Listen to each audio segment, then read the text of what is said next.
The captured alien vessel rested in the massive, secure hangar of Lunar Base Armstrong, surrounded by a swarm of Earth's brightest minds. Lieutenant Commander Wei Chen stood beside Admiral Reyes as they watched the research team's work. The ship's sleek design, all curved surfaces and materials that seemed to shift color under different lighting, made human spacecraft look like children's toys in comparison. "They could have destroyed us within hours," Reyes said quietly. "Their energy weapons alone would have overwhelmed our defenses." Chen nodded. Yet a simple electromagnetic pulse took down their shields.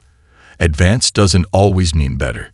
Dr. Okafor approached them, her expression a mixture of exhaustion and excitement. 3 days of non-stop analysis had left dark circles under her eyes, but her voice was animated as she reported her findings.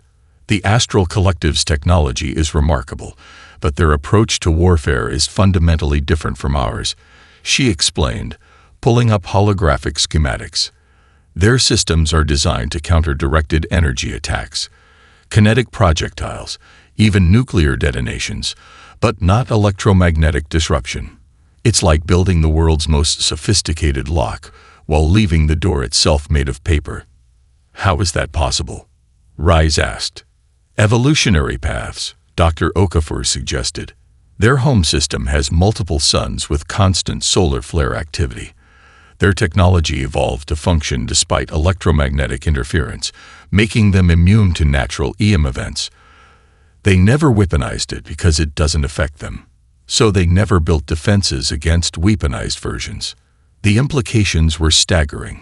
Humanity, with its comparatively primitive technology, had stumbled upon a critical vulnerability in an otherwise superior force." "What else have we learned?" Chen asked. Dr. Okafor's expression turned serious. "Their communication logs indicate this was merely a diplomatic vanguard, though their definition of diplomacy seems to involve immediate capitulation. The main fleet is approximately 6 months from arrival." Admiral Reyes looked at the alien vessel thoughtfully. "Then we have 6 months to turn their weaknesses into our strengths." The following weeks transformed Earth's military operations.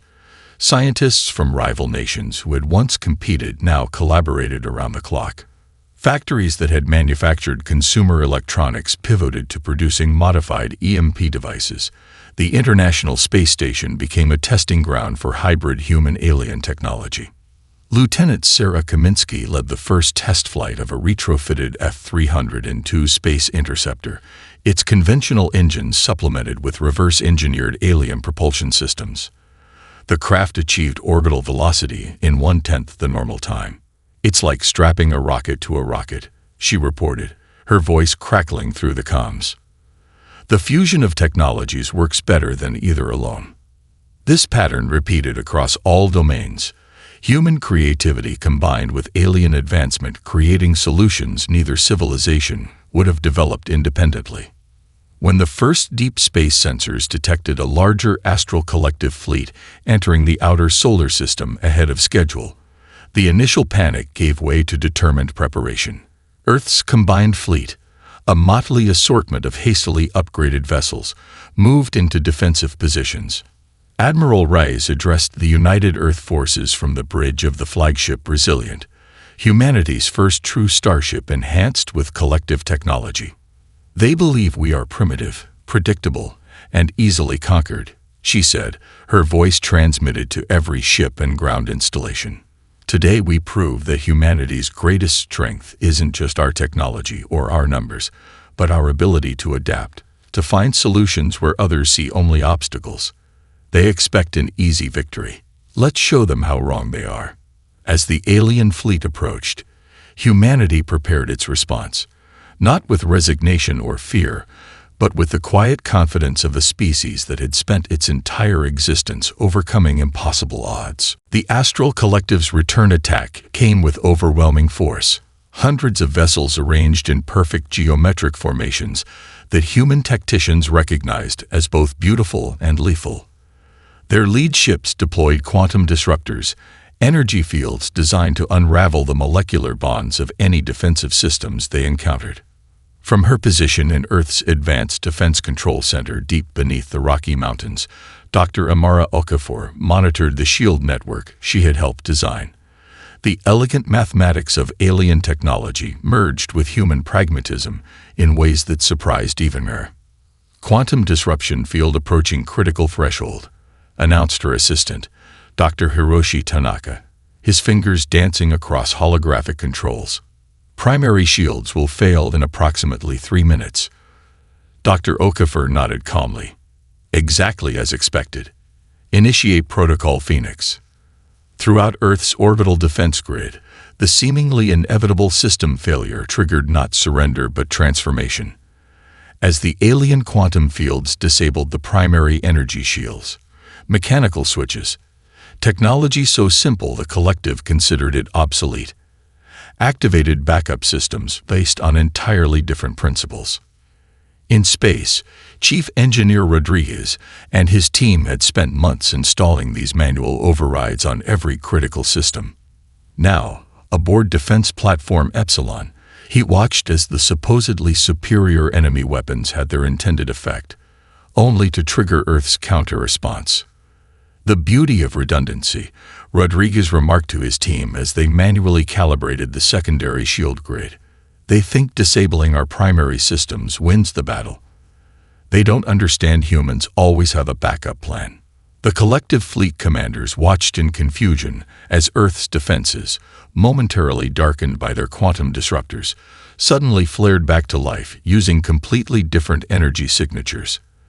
Their carefully calculated attack sequence had anticipated and countered every logical response, but not the illogical one of abandoning advanced systems in favor of more primitive but effective alternatives. In orbit above Mars, the human destroyer Indomitable engaged 3 collective cruisers. Captain Maya Lin had studied the alien battle patterns extensively and recognized their mathematical precision as both strength and vulnerability. "They're expecting us to match their formation," she told her tactical officer. "Let's disappoint them. Execute random pattern Chaos 7. The Indomitable's engines fired in seemingly erratic bursts, creating an unpredictable flight path that confounded the collective targeting systems. Their weapons, designed to predict trajectories based on optimal flight patterns, struggled to lock onto a vessel that deliberately flew in inefficient ways. Meanwhile, Dr. Okafor's team had made another critical discovery. The collective's communication systems operated on quantum entanglement principles, theoretically impossible to intercept or jam. But human scientists had found a way not to break the communications, but to introduce subtle interference patterns that degraded their clarity.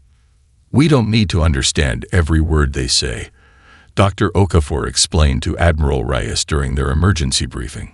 "We just need to introduce enough uncertainty to slow their coordination."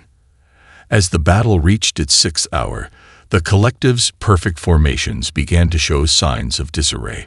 Their attacks, initially synchronized with millisecond precision, grew increasingly disjointed as communication delays forced individual ship commanders to make decisions without central coordination. Admiral Reyes watched the tactical display with cautious optimism. They expected a technologically inferior opponent. They weren't prepared for one that adapts this quickly. The intercepted collective communications, partially decrypted by Earth's linguists, revealed growing frustration among their commanders. One message, sent from what appeared to be their flagship, particularly stood out. "These humans display technological evolution at unprecedented rates. Recommend immediate withdrawal to reassess strategy before primary fleet arrival." For the first time since the invasion began, Admiral Reyes allowed herself a smile. Humanity had earned itself precious time, and with each passing day, the technological gap between the species narrowed as humans continued their accelerated learning curve. Grand Strategist Zorith paced the command bridge of his flagship, the inevitable dominance, his 4 upper limbs clasped behind his back in what his species recognized as profound agitation. The holographic battle displays surrounding him showed the movements of human fleets, patterns that defied the strategic prediction algorithms that had served the collective flawlessly across 17 galactic sectors. Their tactics show no logical consistency, he stated to his senior officers. One moment they appear to retreat, abandoning valuable positions, only to circle back and attack with disproportionate force. The next, they sacrifice resources to defend seemingly worthless targets. First Tactician Marilis, who had studied human history transmissions intercepted during their approach to Earth, offered her analysis. The humans call it asymmetric warfare. Throughout their history, militarily weaker human forces have defeated stronger ones by refusing to engage in expected patterns. Zorth digested this with visible discomfort. Inefficient and wasteful. Their casualties must be enormous. Yet effective against us, Marilis noted carefully. Meanwhile, in the underground Strategic Command Center beneath Geneva, Dr. Maya Hernandez monitored her combat analysis system's performance. The program incorporated military strategies from Sun Tzu to modern guerrilla warfare, blending them in ways that produced combat decisions no single human military tradition would have generated. General Omar Hassan approached her workstation, his expression one of cautious approval. The collective is splitting their fleet into smaller formations, just as you predicted. They're attempting to create a more flexible response to our unpredictability, Hernandez explained. But they're still operating from a flawed assumption that our seeming randomness must eventually reveal underlying patterns they can exploit. And it won't. Dr. Hernandez smiled thinly. The system continuously evolves its own approaches, incorporating the collective's responses to create new strategies they haven't encountered. We're not just being unpredictable. We're becoming progressively more unpredictable in ways specifically designed to counter their adaptations. In Earth orbit, Commander Jia Wei led a small squadron of retrofitted fighters against a collective destroyer. On paper, the engagement was suicide. Their weapons couldn't penetrate the destroyer's shields, but Commander Wei wasn't aiming to destroy the vessel. "Execute Operation Flytrap," she ordered. Her fighters performed a complex series of maneuvers, appearing to make attack runs before breaking off at the last second. The collective vessel responded exactly as human analysts had predicted, deploying its point defense systems in a specific sequence that revealed microsecond vulnerabilities in their shield harmonics. Data from these interactions transmitted back to Earth in encrypted bursts. "They think we're testing their defenses with conventional attacks," Wei reported back to command. "They don't realize we're mapping their response patterns for exploitation later." Similar operations unfolded throughout the solar system, human forces engaging in apparently futile or irrational maneuvers that concealed deeper strategic purposes. Some ships appeared to malfunction, drifting into vulnerable positions only to suddenly power up and strike when collective vessels approached. Others broadcast false distress signals, drawing enemy forces into carefully prepared ambushes. Aboard the Inevitable Dominance, Grand Strategist Zorith received increasingly concerning reports. 3 major collective vessels had been disabled in the past 12 hours, each through methods that exploited different vulnerabilities. More disturbing was that each exploitation was used exactly once, as if the humans were deliberately avoiding pattern formation. "They fight as though they can read our tactical doctrine," he admitted reluctantly to his command staff. "Yet they have no doctrine of their own that we can discern." First Tactician Marilis considered this thoughtfully. Perhaps that is their doctrine, Grand Strategist. Not the absence of strategy, but the strategic use of apparent randomness. Zorith's sensory appendages flattened against his skull, the equivalent of a human frown. "Prepare a full withdrawal to the outer system. We must reconsider our entire approach to this species." As the collective fleet began its tactical retreat, Dr. Hernandez allowed herself a moment of satisfaction. Phase 1 of humanity's defense had succeeded not through superior firepower, but through the strategic weaponization of unpredictability itself. Admiral Rice stood before the World Security Council in their emergency underground facility beneath Lake Geneva. The holographic displays showed the positions of Earth's dispersed fleet, tiny points of light spread across dozens of star systems. "This strategy invites significant risk," noted Councillor Mbeki of the African Union. We've deliberately abandoned a coordinated defense of our homeworld, which is precisely why it will succeed, Rise replied, her confidence unwavering. The Astral Collective's entire strategic doctrine centers on neutralizing centralized resistance. By dispersing our forces, we've transformed the nature of the conflict from a siege to a war of movement. In the asteroid belt between Mars and Jupiter, Captain Javier Mendoza's stealth vessel Horizon hovered in the shadow of a massive nickel-iron asteroid. His ship's experimental metamaterial hull absorbed, rather than reflected sensor suites, rendering it nearly invisible to collective detection systems. "Contact approaching," whispered Lieutenant Park at the sensor station. "Collective supply convoy. 6 vessels with minimal escort." Mendoza nodded, studying the projected course. "They're following optimized fuel paths, predictable as always. Position us for intercept at Point Delta." The Horizon detached silently from the asteroid's shadow, its engines running at minimal power as it glided into position. The collective's approach to logistics mirrored their approach to warfare, mathematically perfect and utterly inflexible. Their supply ships always took the most efficient routes, making them vulnerable to ambush by those willing to sacrifice efficiency for tactical advantage. "Weapon systems ready," reported Commander Santos. "But sir, we can only disable 2 vessels before the others can respond." "2 is enough," Mendoza replied. "Execute Ghost Protocol on my mark." When the Horizon struck, it targeted not the supply vessels themselves but their navigation systems. Precisely calibrated electromagnetic pulses, technology refined from humankind's first successful defense, scrambled the collective nav computers. The convoy, suddenly directionless, broke formation in confusion. Transmitting location data, Lieutenant Park confirmed as the Horizon slipped away, its presence still undetected. Within minutes, 3 additional human vessels converged from different directions. Ships that had been hiding in various locations throughout the asteroid belt. Each struck quickly before vanishing again into the vastness of space. Similar scenarios played out across the solar system and beyond. The collective's attempts to establish control over Earth space met not with a unified defense force, but with dozens of independent resistance cells. When they secured one region, attacks intensified elsewhere. When they redirected resources, the initially secured areas became vulnerable again. In a hidden base beneath the surface of Ganymede, Admiral Rice received the latest intelligence from their distributed network.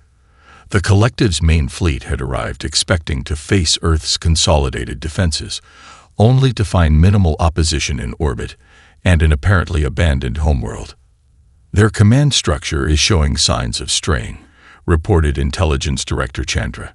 "They expected a conventional defense centered on Earth.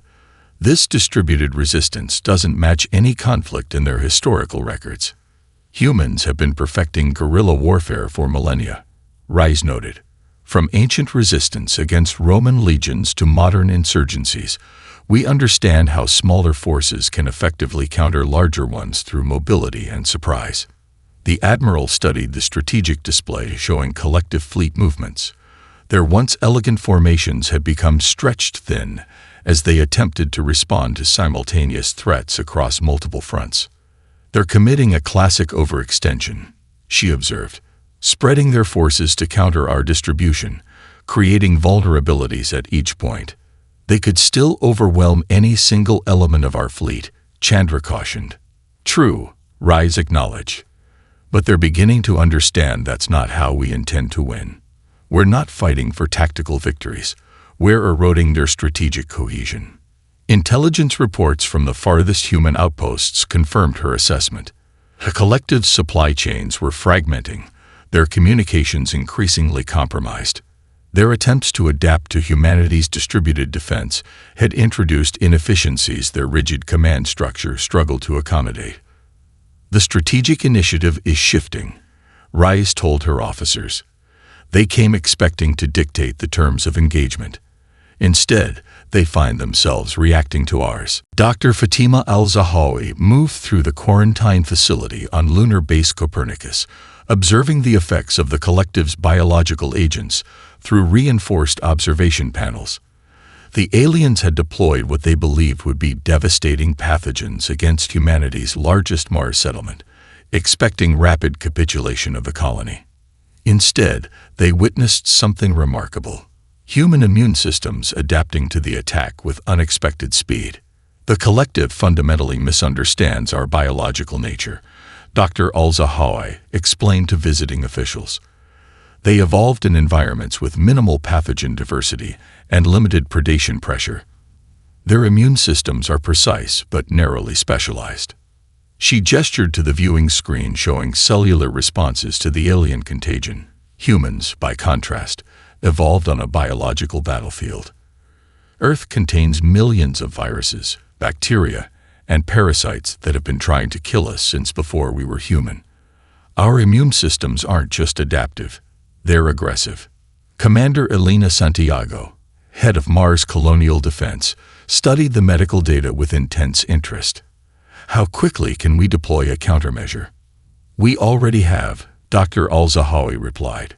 Phase 1 exposure showed minimal mortality rates below 7%, far from the near-total population collapse the collective expected.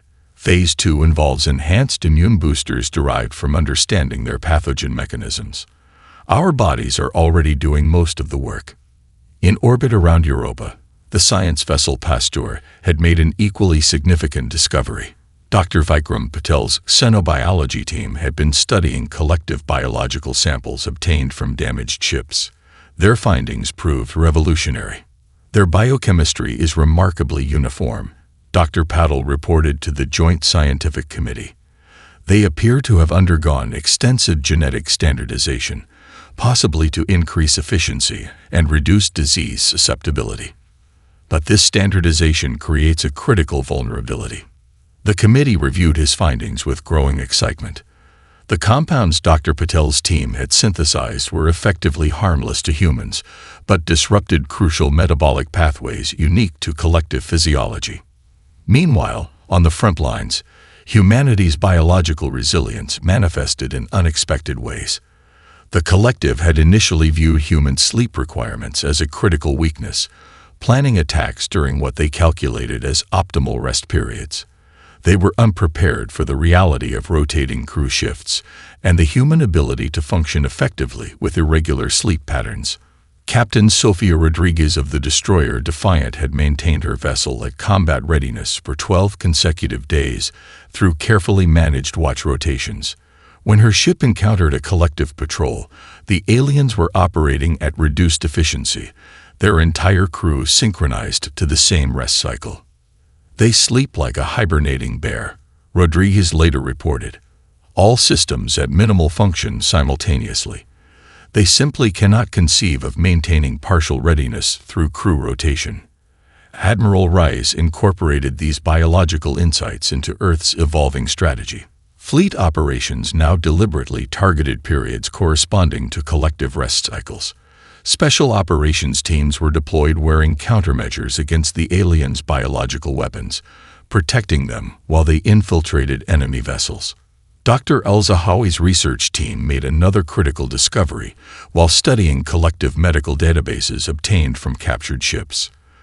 They've engineered their biology for optimal function in standardized environments, she explained to the World Security Council. Their bodies maintain homeostasis within narrow parameters. Temperature fluctuations, atmospheric pressure changes, even moderate radiation levels that humans routinely adapt to can significantly impair their cognitive functions. This insight led to a new tactical approach. Human strike teams began modifying environmental systems on collective ships during boarding operations, not enough to kill, but sufficient to degrade performance. Slight atmospheric pressure changes or temperature fluctuations that human bodies automatically compensated for left collective crew members disoriented and functioning below capacity. Our greatest biological strength isn't our immune system alone. Dr. Al-Zahawi concluded in her presentation to Earth's Unified Command. It's our body's remarkable ability to maintain function across widely varying conditions, What the collective sees as inefficient biological redundancy is actually sophisticated environmental adaptability evolved over millions of years on a planet that tried to kill us every day of our existence. Major Sophia Park reviewed the intelligence reports with growing fascination. Her background in cultural anthropology had once seemed an unusual qualification for military service. Now it placed her at the center of humanity's most unexpected defensive strategy. The pattern is unmistakable, she explained to Admiral Reyes during their secure briefing. Collective communication intercepts show a 327% increase in references to human cultural concepts among their lower-tier personnel. Their rigid social hierarchy is experiencing unprecedented ideological stress. The operation had begun almost by accident. During early intelligence gathering, Earth's analysts noticed unusual interest from captured collective members in human entertainment media. What started as a curiosity had evolved into a systematic campaign. Their society has no concept of fiction as we understand it, Park continued. Their cultural transmissions are entirely factual. Historical records, technical data, and social regulations. The idea of creating imaginary scenarios for entertainment purposes is completely foreign to them. The implications were profound. When first exposed to human stories, particularly narratives about underdogs overcoming powerful oppressors, many collective members experienced what their medical personnel classified as dangerous thought contamination. Lieutenant Rivera, Park's technical specialist, displayed the latest distribution metrics. We're now seeding their information networks with specifically selected content. Classic liberation narratives, stories about individuals standing against unjust systems, even children's tales about cooperation overcoming force. The effects were spreading through the collective's rigid social tiers with alarming speed. Reports indicated growing instances of lower-ranked personnel questioning orders, requesting explanations rather than simply obeying, and exhibiting what collective leadership called human pattern independent analysis. They built their entire civilization on absolute conformity, Park noted. Their hierarchy functions because lower tiers never question their role. Human concepts like personal choice and individual rights are effectively mimetic viruses in their social system. The most significant breakthrough came with the defection of Senior Commander Talene, who now sat across from Park and Reyes in the secure briefing room. The alien's four-lobed head tilted in what humans had learned was an expression of thoughtful consideration. Your stories changed everything, Talene explained, their translator rendering the complex harmonic vocalizations into crisp English. In our society, the collective good is the only metric of value. The concept that an individual life has inherent worth regardless of utility to the greater hierarchy. The alien made a gesture humans had come to recognize as profound emotional impact. Such ideas are transformative. Talene's defection had brought invaluable intelligence, but more importantly, provided crucial insights into how human cultural concepts were affecting collective psychology. The commander had secretly distributed human literature throughout their command network before escaping to Earth space. Dr. Marcus Chen, Earth's leading synapsepsychologist, had developed targeted content designed to maximize impact on collective social structures. Their hierarchy depends on unquestioning acceptance of assigned roles, he explained. Human narratives about questioning authority, finding personal meaning, or challenging unjust systems directly undermine their social cohesion. The strategy expanded beyond mere distribution of cultural materials. Human linguists work to identify key conceptual gaps in the collective language, ideas their communication systems literally had no words to express. Concepts like privacy, personal choice, and creative expression required entire phrases to approximate in their language. By introducing these concepts along with the words to express them, humanity was effectively expanding the cognitive landscape of the lower-tier collective members. Reports from the front lines indicated growing confusion among enemy forces as communication increasingly incorporated these new concepts. We expected to fight them with weapons, Admiral Reyes observed. Instead, we may defeat them with stories. Major Park nodded. Throughout human history, Revolutions have begun not with weapons but with ideas. We're not just fighting their military. We're challenging the very foundation of their society. The emergency council chamber fell silent as Dr. Chen completed his presentation. The holographic models floating above the central table showed the trajectory of the collective's relativistic projectile. A massive asteroid accelerated to near light speed, aimed directly at Earth's core. Conventional interception is impossible, he concluded. The weapon will reach us in 47 hours. At its velocity, even if we could somehow destroy it, the resulting debris field would still devastate the planet. Admiral Reyes studied the projection with unflinching focus. And your proposed solution? Dr. Chen gestured, and the hologram shifted to display a complex series of overlapping energy fields. We create a controlled spatial distortion, essentially a miniature, highly focused dimensional gateway, directly in the projectile's path. General Santos shook his head in disbelief. You're suggesting we tear a hole in space-time itself. The energy requirements alone would be astronomical, Dr. Chen acknowledged, which is why we'll use the collective's own technology against them. The plan, audacious beyond measure, required precise coordination of Earth's remaining defense platforms. Each would be reconfigured to generate a specific frequency of the spatial distortion field. Technology reverse-engineered from the collective's own faster-than-light drive systems. No single platform could generate sufficient power, explained Dr. Lakshmi Narayan, Earth's leading expert on alien propulsion systems. But by precisely synchronizing multiple platforms, we can create a cumulative effect at the focal point. The theoretical physics were sound, but nothing like this had ever been attempted. The margin for error was non-existent. Millisecond timing discrepancies would result in complete failure.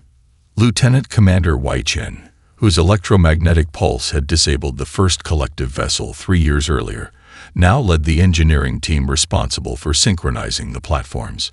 We've modified the guidance systems to account for relativistic effects, he reported. But we'll need to maintain perfect alignment despite the gravitational interference.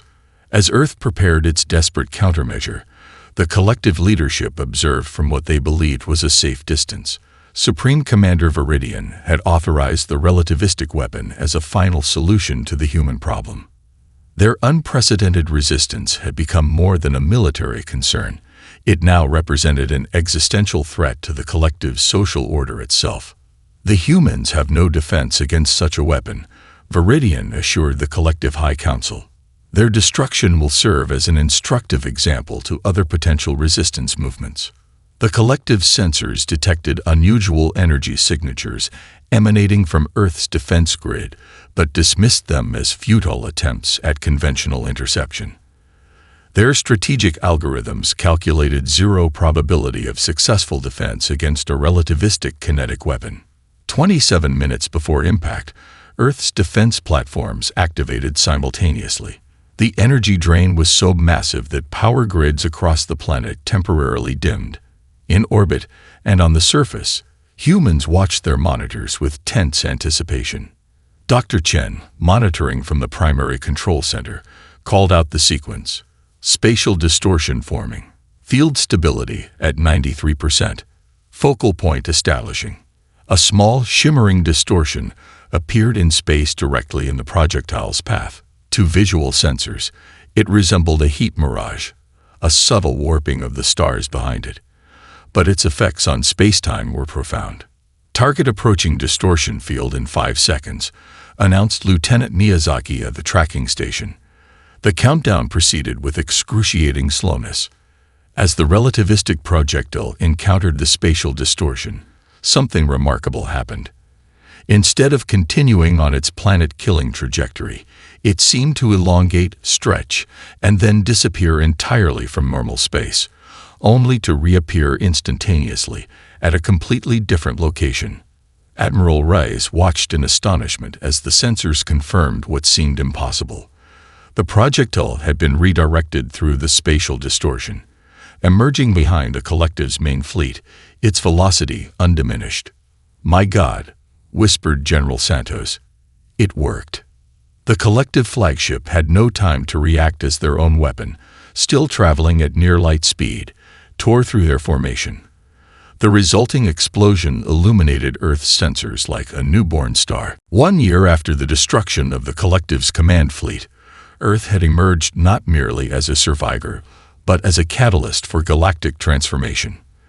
The grand chamber of the newly established Interstellar Alliance buzzed with activity as representatives from 27 formerly subjugated species gathered for the historic First Assembly. Admiral Reyes, now serving as Earth's galactic representative, stood at the central podium. The diplomatic uniform she wore seemed strange after years in military attire, but she carried herself with the same quiet confidence that had guided humanity through its darkest hours. "We gather today not to celebrate victory, but to ensure such conflicts never again become necessary," she began, her words translated simultaneously into the various languages of the assembled delegates. "The collective's remnants have accepted terms of peace, and a new era of cooperation now stands before us." The journey to this moment had been remarkable. Following the destruction of their main fleet, the collective had experienced unprecedented internal fracturing. The cultural concepts introduced by humanity had spread like wildfire through their rigid social hierarchy. Lower tiers, inspired by human stories of self-determination, had risen up against their commanders. Representative Zoll, formerly a mid-tier administrator in the collective and now speaker for the reform sectors, addressed the assembly. "Humanity taught us something our society had forgotten across millennia of expansion. That true strength comes not from uniformity, but from diversity, not from rigid control, but from adaptive flexibility." The emerging galactic society incorporated principles from both human governance and the more beneficial aspects of former collective structure. Democratic representation balanced with efficient coordination. Individual rights harmonized with collective responsibility. Dr. Amara Okafor, whose integration of human and alien technologies had been crucial during the war, now led the interstellar scientific exchange. Her presentation to the assembly demonstrated how the synthesis of diverse technological approaches was already yielding remarkable advancements. The collective's technological development had stagnated despite their apparent sophistication, she explained. Their rigid social structure discouraged innovation that didn't fit established patterns. By contrast, Earth's chaotic history produced countless competing approaches to similar problems, creating a technological ecosystem that constantly evolves through competition and collaboration. This principle extended beyond technology. Cultural exchange programs between Earth and formerly isolated species flourished. Human art, music, and literature spread throughout the galaxy, while Earth's universities eagerly incorporated alien knowledge and perspectives. At the diplomatic reception following the assembly, Admiral Reyes found herself in conversation with Ambassador Tillery of the Nimbus Cluster, a species that had quietly resisted collective control for centuries. "You must understand how remarkable your species appears to the rest of us," Tillery said, their luminescent skin shifting through patterns that indicated profound respect. "Most civilizations that achieve spaceflight do so only after establishing planetary unity and eliminating conflict. Humanity took a different path," Reyes acknowledged. "Precisely," Tillery responded. "You carried your conflicts, your diverse cultures, your competing ideologies with you into the stars. What seemed like weakness, your internal divisions and disagreements, proved to be unparalleled strength when facing a monolithic opponent." As diplomatic interactions continued throughout the evening, delegates from across the galaxy shared similar observations. Humanity's fractious history, filled with conflicts and competitions that sometimes seemed self-destructive, had produced a species uniquely equipped to challenge the galaxy's greatest threat. "We have much to learn from each other," Reyes concluded in her final address to the assembly. "Earth doesn't seek to replace one galactic power with another. Instead, we offer a new paradigm, unity that celebrates diversity, cooperation that encourages innovation, and peace that doesn't require conformity." As the assembly concluded, Ships from dozens of worlds prepared to depart Earth's solar system, carrying with them not just diplomatic agreements, but something far more powerful, new ideas about what galactic civilization could become.